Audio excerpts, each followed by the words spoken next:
Hello everyone, welcome back to my YouTube channel.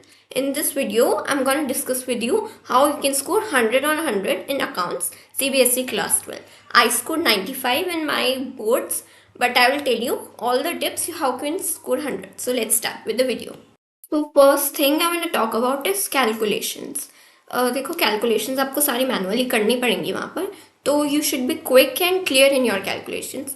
मेरे साथ जब भी मैं सैम्पल पेपर सॉल्व करती थी या क्वेश्चन सॉल्व करती थी, I use to get confuse and कहीं ना कहीं एक कैलकुलेशन की वजह से पूरा आंसर गलत हो जाता था. तो I think you should focus on your calculations कि कैसे आप सुधारो. कोई भी सम कर रहे हो अच्छे से उसको लिख के करो, चाहे उसका फॉर्मेट पूरा ना बनाओ, लेकिन you have to focus on your calculations. अगर वो गलत हो गई तो पूरा क्वेश्चन गलत हो जाएगा. Thing is about formats. Formats बनाओ आप, अच्छे से बनाना ज़रूरी होता है, लेकिन अगर आप नहीं भी बनाओगे तो ओनली 0.5 या 1 मार्क्स कट होता है, इतनी दिक्कत नहीं होती अगर टाइम नहीं है तो. लेकिन अगर फॉर्मेट्स बनाओगे तो इट्स वेरी गुड. और पेंसिल से बनाओ, स्केल से बनाओ, अच्छा लगेगा. एटलीस्ट स्टार्टिंग में तो अच्छे से बनाओ. और जर्नल एंट्री में लाइक नरेशंस लिखना इंपॉर्टेंट होता है, उसके 1 मार्क्स कट होते हैं. तो जितनी भी छोटी छोटी नरेशंस लिख दो, हर फॉर्मेट बनाओ ताकि आपके मार्क्स कहीं कट ना हो. तो अगर हम बुक वाइज बात करें तो जो आपकी सेकंड बुक है उसमें शेयर्स डिबेंचर्स वाले चैप्टर है. तो अगर आप उनकी एंट्रीज कर लो अच्छे से, एक बार अंडरस्टैंडिंग हो जाए. शेयर्स लेंदी चैप्टर है, स्टार्टिंग में डिफिकल्ट लगता है लेकिन नहीं है वो. अगर आप उसकी प्रोराटा वाले जो क्वेश्चन हैं उनकी टेबल एक बार समझ जाओ तो इट इज़ वेरी इजी. और जो नॉर्मल एंट्रीज हैं, calls in arrears, calls in advance, वो आराम से हो जाएंगी. तो you should focus on shares in second book क्योंकि वो ज़्यादा मार्क्स की आती है. शेयर्स आपको बहुत ज़्यादा मार्क्स में का मिलेगा पेपर में. Debentures is also easy. एक बार शेयर्स समझ आ गया तो डिबेंचर्स भी हो जाएगा. तो वो अच्छे से कर लो, उस पर फोकस करो कि वो आपकी अच्छे से हो जाए. जो आपकी थर्ड बुक है उसमें 2 चैप्टर थ्योरी के हैं, उनको तो पढ़ लेना अच्छे से. और जो रेशोज वाला चैप्टर है उसके फॉर्मूलाज अच्छे से कर लो, एक एक फॉर्मूला कर लो. कभी कभी 1 मार्क में फॉर्मूलाज भी आ जाते हैं. फॉर्मूला अच्छे से कर लो, उसके बाद क्वेश्चन हो जाएंगे. सारे क्वेश्चन में प्रैक्टिस करो, थोड़े बहुत कर लो. PYQs कर लो उसके. एक्स्ट्रा कोई बुक है आपके पास, स्कूल के प्री बोर्ड्स में से क्वेश्चन आए हैं वो कर लो. बुक के पीछे वाले इलस्ट्रेशंस कर लो, हेल्प हो जाएगी. तो रेशोज वाला चैप्टर हो जाएगा. And coming to cash flow, उसको अच्छे से समझ लो, इतना मुश्किल वो भी नहीं है. तो उसका फॉर्मेट अच्छे से लर्न कर लो, क्या क्या ऑपरेटिंग एक्टिविटीज़ हैं, ये सब हर एक्टिविटी में याद कर लो कि आपको क्या क्या करना है. और फिर वो हो जाएगा आराम से. क्वेश्चन उसका इजी ही आता है. तो आपको बस वो कैश फ्लो स्टेटमेंट बनाना सीखना है, तो कैश फ्लो हो जाएगा. मतलब कैश फ्लो पे फोकस करो. थर्ड बुक में सिर्फ एक कैश फ्लो ही मेन चैप्टर है जिसको आपको अच्छे से करना है. बाकी रजत अरोड़ा सर की वीडियो देख लो, उन्होंने GNG सीरीज़ में सारा सिलेबस अच्छे से हमें भी कराया था, आपको भी कराया होगा. तो अगर आप वो भी देख लोगे तो आपका हो जाएगा. So coming on to the first book, वो थोड़ी लेंदी भी है और हार्ड भी है. तो मतलब सारे चैप्टर्स लिंक्ड हैं, तो उनमें बहुत लेंदी क्वेश्चंस आते हैं. तो आई गेस मेरे भी जो 5 मार्क्स थे वो किसी एडमिशन के क्वेश्चन में ही आई गेस कट हुए थे, क्योंकि मेरा एंड में आंसर पॉइंट्स में आ रहा था. बैलेंस शीट मेरी मैच हो गई थी लेकिन आंसर पॉइंट्स में आ रहा था, तो पता नहीं कहाँ कटे हैं, लेकिन आई गेस उसमें कटे थे. तो एडमिशन के क्वेश्चन में आपको रीवैल्यूएशन अकाउंट और डिसोल्यूशन में रियलाइजेशन अकाउंट, ये सब तो अच्छे से समझ आ जाएगा, वो इतना हार्ड नहीं है. पार्टनर्स कैपिटल अकाउंट की जो कैपिटल एडजस्टमेंट्स है वो बहुत इंपॉर्टेंट है, उनको अच्छे से कर लो. उसमें टाइम लगेगा लेकिन यू कैन. अगर आपने कोई ट्यूशन लगाई है या स्कूल में अच्छे से किया है तो फिर आपको आता होगा. उसकी बस प्रैक्टिस करो, प्रैक्टिस करना इज इंपॉर्टेंट.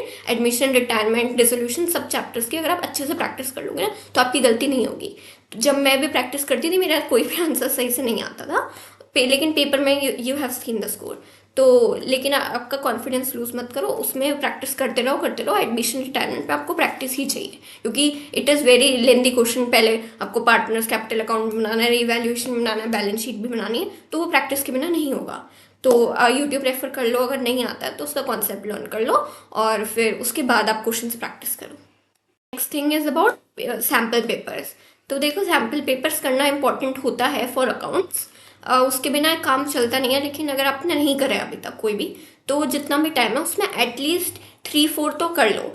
और पेपर की जो भी गैप होगा उसमें अच्छे से सैम्पल पेपर्स करना. पहले सिलेबस कंप्लीट करना, उसके बाद प्लीज़ 1 या 2 सैम्पल पेपर ज़रूर करना. उसके बिना आपका टाइम मैनेज नहीं होगा. अगर अपने प्री बोर्ड्स नहीं है तो आपको पता होगा कि इतनी अकाउंट्स के पेपर में टाइम मैनेजमेंट सही से नहीं हो पाता है, क्योंकि आपको फॉर्मेट्स भी सारे बनाने हैं, एक एक क्वेश्चन सॉल्व करना है, सारी कैलकुलेशन दिखानी है, वर्किंग नोट्स करने हैं. वर्किंग नोट के बिना मार्क्स नहीं मिलते हैं अच्छे से, आपको सारे वर्किंग नोट शो करने पड़ेंगे उसमें.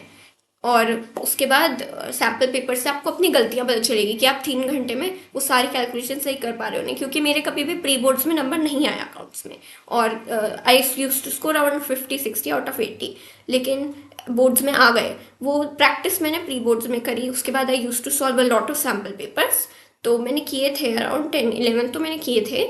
उसके अलावा आई डोंट नो कि कितने किए होंगे, प्री बोर्ड्स मिला के होंगे ज़्यादा, बट सैम्पल पेपर्स करो, क्योंकि उससे आपको टाइम मैनेजमेंट का पता चलेगा, कैलकुलेशन का पता चलेगा, और how you can solve all the questions of chapters easily, वो सब पता चल जाएगा। तो सैम्पल पेपर्स इज मस्ट, वो आप कहीं से भी कर लो, ऑनलाइन अवेलेबल हैं, कोई बुक खरीद रखी है, बुक नहीं भी खरीद रखी, ऑनलाइन अवेलेबल होंगे, आप कर लो उससे। Last thing is about paper presentation. तो अकाउंट्स के पेपर में I don't think paper presentation इतनी मैटर करती है, बट हाँ थोड़ा नीटली लिखने की कोशिश करो। जो भी आपने फॉर्मेट्स बनाए हैं उनको अच्छे से, रफ वर्क वहाँ मत करना जहाँ आप पेपर का सॉल्यूशन लिख रहे हो, कहीं साइड में या पेपर के पीछे करो, लेकिन वहाँ मत करना, इट लुक्स वेरी मेसी, तो टीचर को अच्छा नहीं लगेगा जब वो चेक कर रही होगी। तो इससे बेटर रहेगा कि आप पीछे करो रफ वर्क, या कोई साइड में कॉलम बना लो उसमें करो।